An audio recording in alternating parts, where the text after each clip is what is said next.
चलो बच्चों, तो आज हम लोग साइंस में चैप्टर नंबर 11 कंटिन्यू करें, जिसका नाम है फोर्स एंड प्रेशर। देखो, इस चैप्टर में आपने फोर्स के बारे में कॉन्सेप्ट क्लियर किया था ना, इसके बारे में हमने आगे के वीडियोस में समझा था। आज हमें चैप्टर का दूसरा और शॉर्ट आखिरी पॉइंट समझना है, जो है प्रेशर के बारे में। प्रेशर, तो प्रेशर किसे कहते हैं? सिंपल मीनिंग में प्रेशर मतलब कोई भी चीज़ के ऊपर पड़ने वाला दबाव, उसे हम लोग प्रेशर कहते हैं। बराबर ना? कि अगर मैं माइक को इस तरह से दबा रहा हूँ तो इसका मतलब ये उसके ऊपर प्रेशर आ रहा है ना, है कि नहीं? कोई भी चीज़ को जब नीचे जो है वो कोई गद्दा पड़ा हुआ हो, कोई स्पंज हो, अगर उसको अगर आप जोर से दबा रहे हो तो ये क्या कहलाया? प्रेशर कहलाया।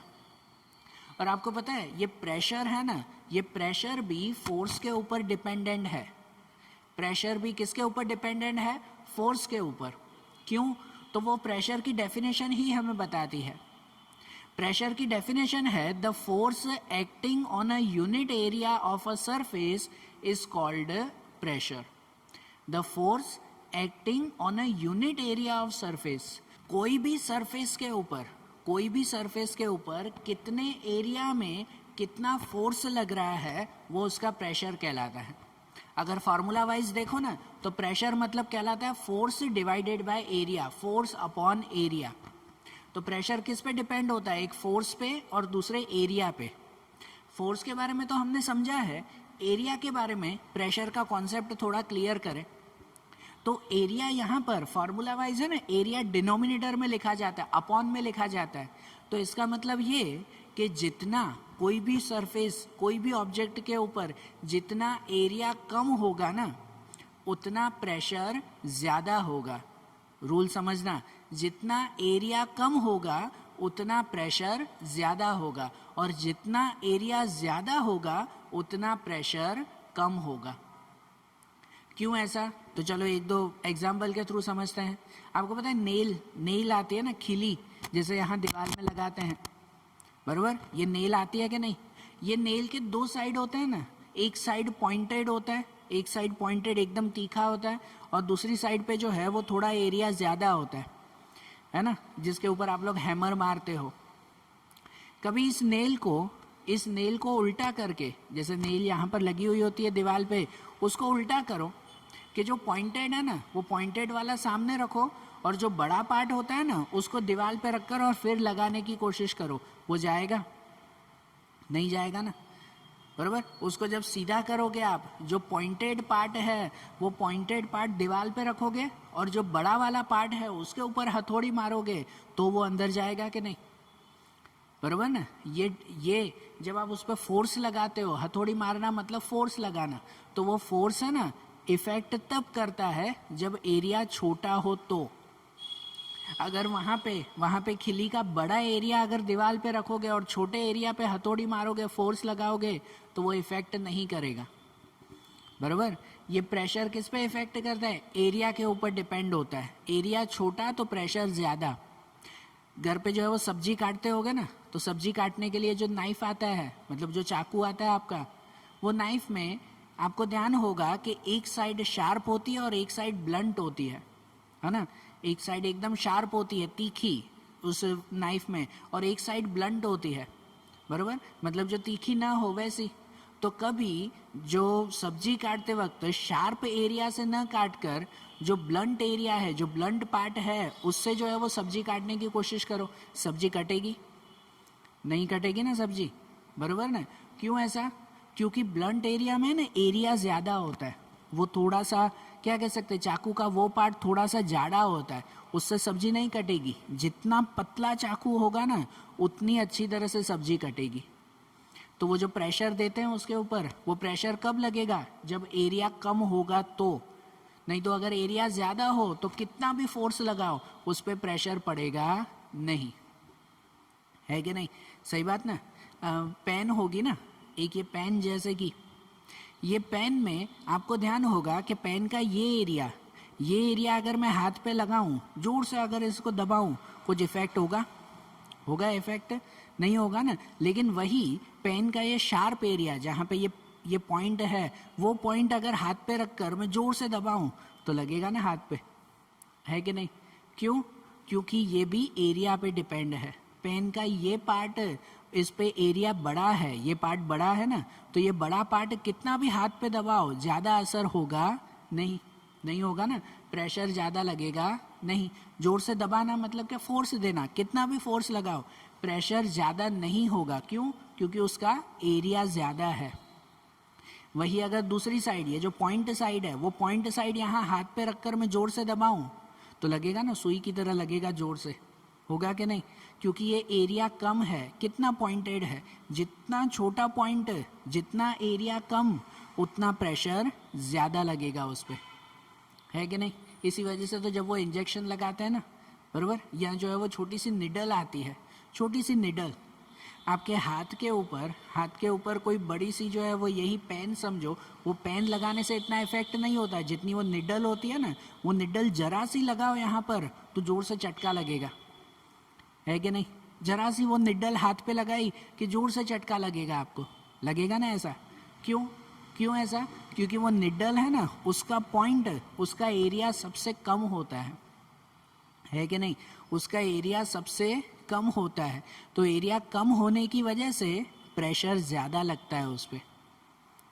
आ रही बात समझ में? इसी वजह से तो आपको पता है कि जनरली जो आपके स्कूल बैग होते हैं ना, तो स्कूल बैग जब यहाँ पर आप लोग लटकाते हो तो यहाँ शोल्डर पे जो उसका पार्ट आता है, जो उसके बेल्ट आते हैं, स्कूल बैग के जो बेल्ट होते हैं, वो बेल्ट जितने ज़्यादा बड़े होंगे ना, जितने ज़्यादा बड़े होंगे उतना आपको स्कूल बैग हल्का लगेगा, क्योंकि आपके शोल्डर के ऊपर प्रेशर नहीं पड़ेगा, बराबर। जितना एरिया ज़्यादा उतना प्रेशर कम होगा ना।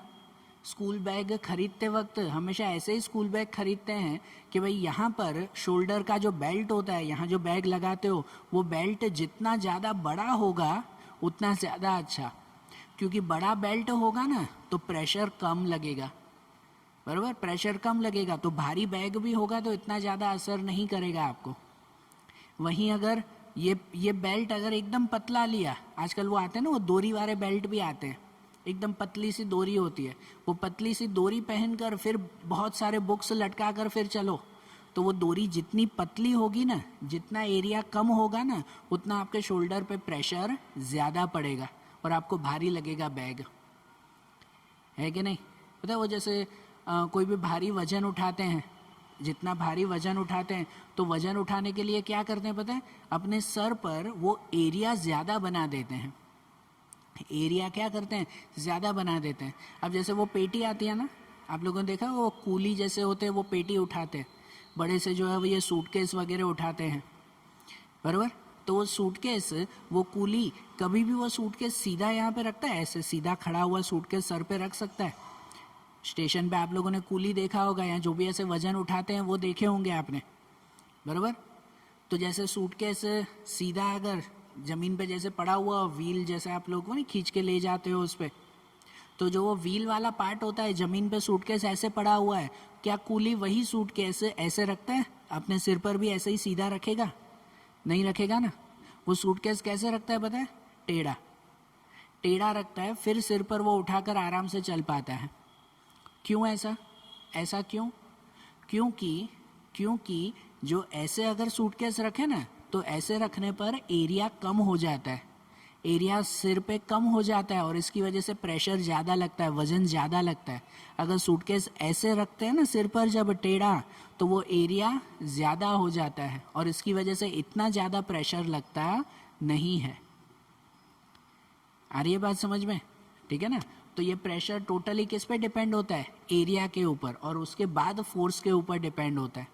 एरिया जितना कम होगा ना, तो उस पर थोड़ा सा फोर्स भी लगाओगे ना तो भी प्रेशर ज़्यादा लगेगा। जैसे मैंने सुई का एग्जांपल दिया, सुई में एरिया एकदम कम होता है, एकदम पॉइंटेड होती है वो सुई, तो उसके ऊपर थोड़ा सा ही फोर्स लगाओ, मतलब थोड़ा सा ही दबाओ, तो भी बहुत प्रेशर लगेगा, तो भी बहुत असर होगा।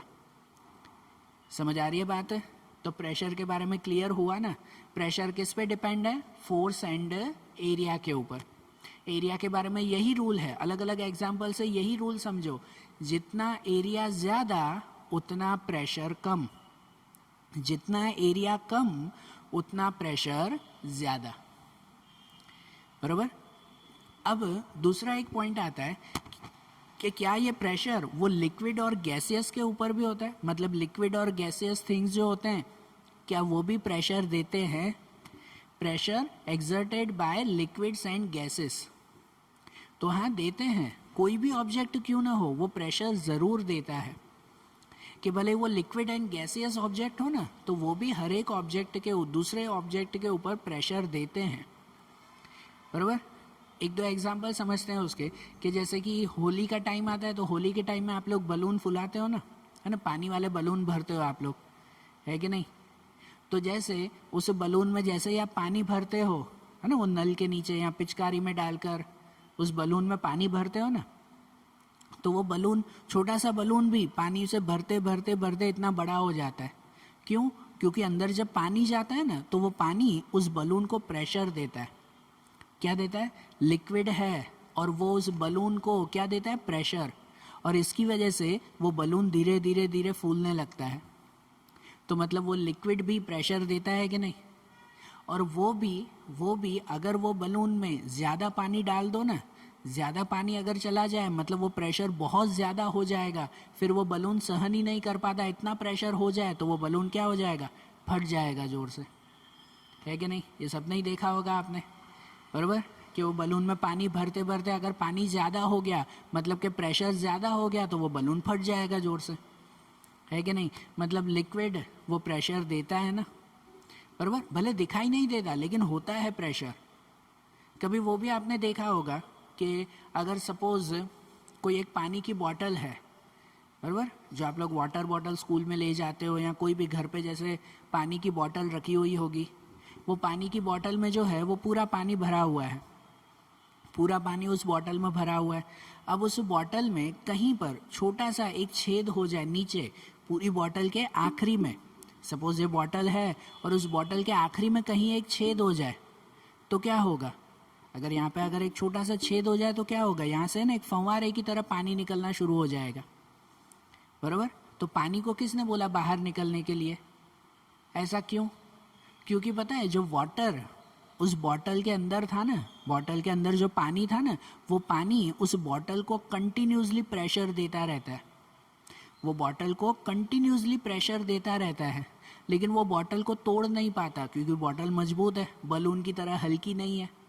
बलून को तो वो पानी फोड़ देता है, सही बात है ना, लेकिन वो पानी का प्रेशर उस बॉटल को तोड़ नहीं पाता, क्योंकि बॉटल भारी होती है। अब जरा सा उस बॉटल में जरा सा हॉल हो जाए ना, जरा सा एक पॉइंट भी अगर उस पर लग जाए ना, या बॉटल जरा सी भी टूट जाए, तो उस पानी का प्रेशर बढ़ जाता है और ज़ोर से वो प्रेशर के साथ जो है वो बाहर निकलता है कि नहीं? मतलब इससे पता चलता है कि हाँ, लिक्विड चीज़ें भी प्रेशर देती है। और इसका सबसे बड़ा और सबसे भारी एग्जाम्पल अगर समझो ना कि हाँ लिक्विड चीज़ें प्रेशर देती हैं, तो वो एग्जाम्पल आता है फ्लड का टाइम। फ्लड जब जो है वो बाढ़ आती है, बारिश के मौसम में अगर बाढ़ आ जाए और ज़ोर से जो है वो ये पानी बहता हुआ, बारिश के मौसम में आपने टीवी में या काफ़ी जगह पर ऐसे सीन देखे होंगे, ज़ोर से जब जो है वो पानी बहता हुआ आता है ना, तो पूरे के पूरी घर, गाड़ियाँ, सब चीज़ें जो है वो अपने साथ घिसड़ के लेके जाता है कि नहीं? तो इतना बड़ा घर भी जो है वो पानी के साथ पूरा आगे चला जाता है। तो क्यों? क्योंकि वो लिक्विड प्रेशर देता है ना, वो लिक्विड जोर से प्रेशर देता है, और इसकी वजह से, उस प्रेशर की वजह से वो पूरा का पूरा घर भी आगे चला जाता है। कोई गाड़ी पड़ी हुई हो तो गाड़ी, आप खड़े हो और आपके ऊपर जोर से पानी लगे तो आप भी आगे बहते जाओगे, है कि नहीं? तो इससे पता चलता है ना कि भाई लिक्विड प्रेशर एक्सर्ट करता है। और यही एग्जाम्पल गैसियस के लिए भी, जो गैस, जो एयर है, वो भी तो प्रेशर देती है ना, बराबर ना? गैसियस थिंग्स भी प्रेशर देते हैं। वही बलून वाला एग्जाम्पल अगर वाटर की जगह गैस के थ्रू समझो तो भी तो सेम सिचुएशन है ना, है कि नहीं? कोई एक बलून में जब आप गैस भरते हो, हवा भरते हो कि नहीं बलून में? बलून फुलाने के लिए मुंह से ही हवा भरते हो ना? तो वो जब हवा भरते हो तो वो हवा उस बलून को प्रेशर देती है, तभी तो वो बलून फैलता है ना, बराबर ना? पूरा फूल जाता है कि नहीं? और अगर बहुत ज़्यादा प्रेशर दे दिया, बहुत ज़्यादा हवा भर दी, तो बलून फट जाएगा ज़ोर से। तो मतलब एयर भी प्रेशर देती है।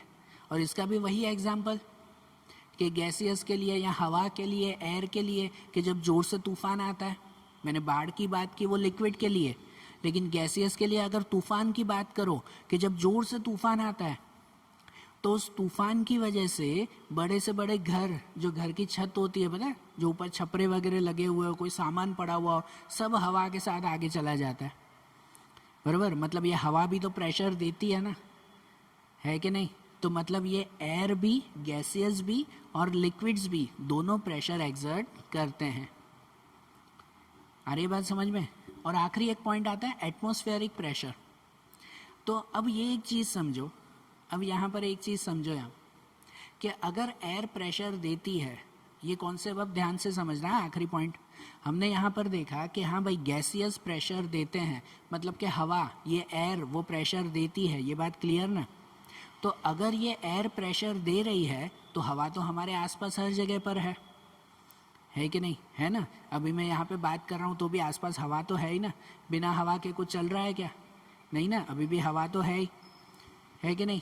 हमारे आसपास यहाँ पर एयर आई हुई है ना, बरोबर ना? ये एयर, वो अगर हमने जैसे यहाँ पे समझा कि हाँ भाई ये गैसियस प्रेशर देते हैं, ये एयर अगर प्रेशर देती है तो हर चीज़ के ऊपर प्रेशर आता होगा। मतलब ये जो माइक है, इस माइक के ऊपर भी प्रेशर आता होगा।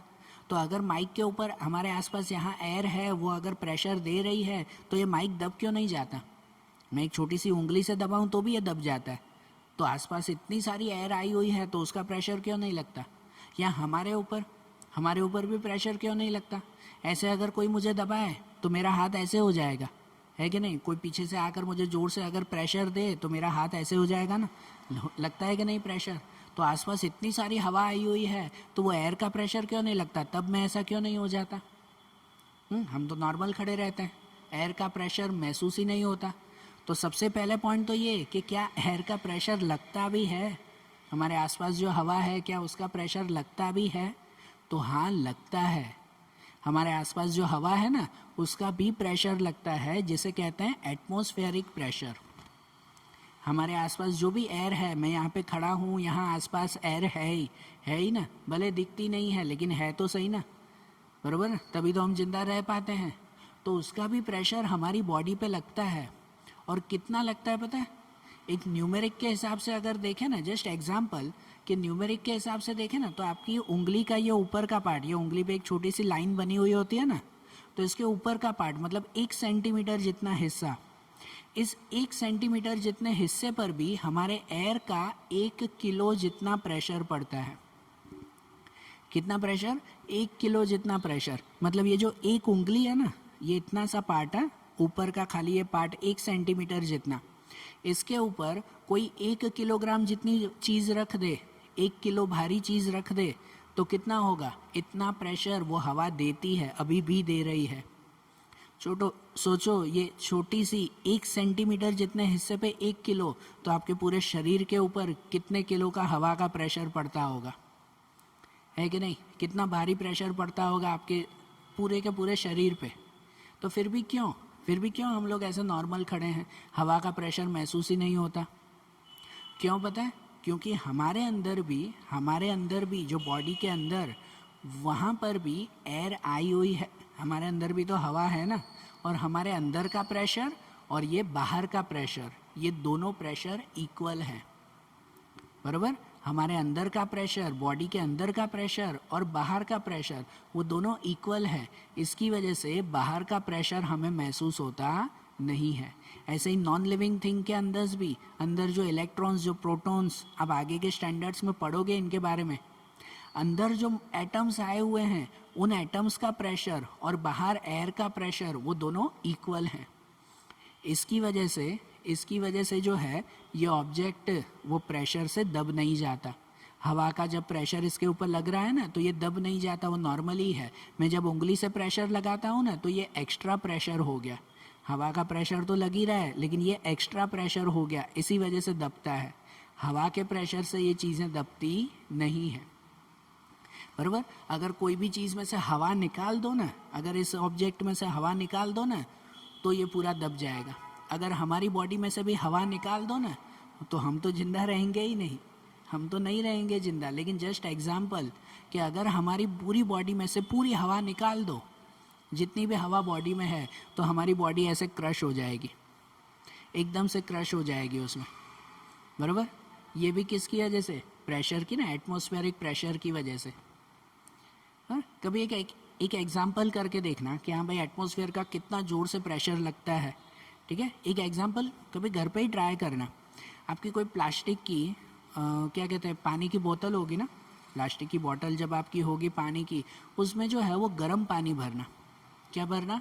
गर्म पानी, बराबर। गर्म पानी भर कर उसको जो है वो थोड़ा भरा हुआ थोड़ा खाली ऐसे रखना, ठीक है। एक प्लास्टिक की बोतल कोई भी छोटी बड़ी, उसमें काफ़ी अच्छा खासा गर्म पानी हो गया हो ना, वो उसमें भरना, ठीक है। प्लास्टिक की बोतल में उसे थोड़ा खाली रखना, एकदम मत भर देना, पूरा नहीं, आधा भरो आधा खाली रखो। ऊपर ढक्कन बंद करके सडनली उसी वक्त जैसे ही उसमें गर्म पानी डालो ढक्कन बंद करो और ऑन द स्पॉट, देर मत करना नहीं तो उसमें सब चेंजेस हो जाते हैं, कि ऑन द स्पॉट बॉटल में गर्म पानी भरो, उसी वक्त ढक्कन बंद करो और उसी वक्त बाहर से ठंडा पानी उसके ऊपर डाल दो। बॉटल के बाहर से, हाँ, अंदर नहीं, बॉटल के बाहर से ठंडा पानी उसे डाल दो।